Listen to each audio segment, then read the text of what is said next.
اور مروزی کہتے ہیں کہ میں نے امام احمد سے کہا کہ لوگ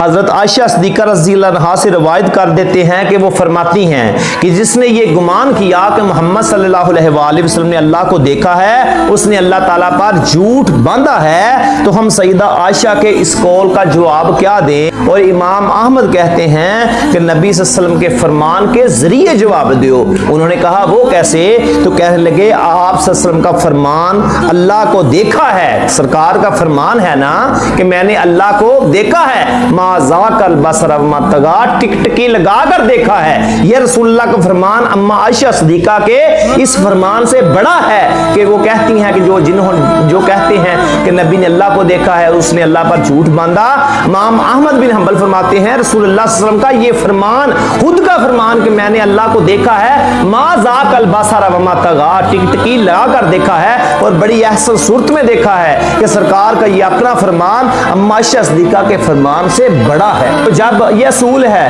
کہ جب ایک صحابی کا قیاس اور اجتہاد ایک طرف ہو اور حدیث ایک طرف ہو تو حدیث کو فوقیت دی جائے گی۔ اور تم اہل حدیث کس چیز کی ہو؟ تم نام کے اہل حدیث ہو۔ تو یہ مثال گلاب جامن والی ہے کہ گلاب میں نہ گلاب جامن میں نہ گلاب ہوتا ہے نہ جامنو ہوتا ہے، اسی طرح تم اہل حدیث ہو، تمہارے اندر حدیث والی کوئی بات نہیں کہ تمہیں یہی پتہ نہیں اس اصول کا کہ ایک طرف اگر صحابہ کا اپنا اجتہاد آ گیا، اپنا قیاس آ گیا اور دوسری طرف رسول اللہ کا فرمان آ گیا تو رسول اللہ کے فرمان کو فوقیت دی جائے گی، اور تم نے اجتہاد کو قیاس کو فوقیت دے لی صرف اس لیے کہ تم نبی کی شان گھٹانا چاہتے ہو، تم یہ ثابت کرنا چاہتے ہو کہ نہیں نبی نے اللہ کو نہیں دیکھا۔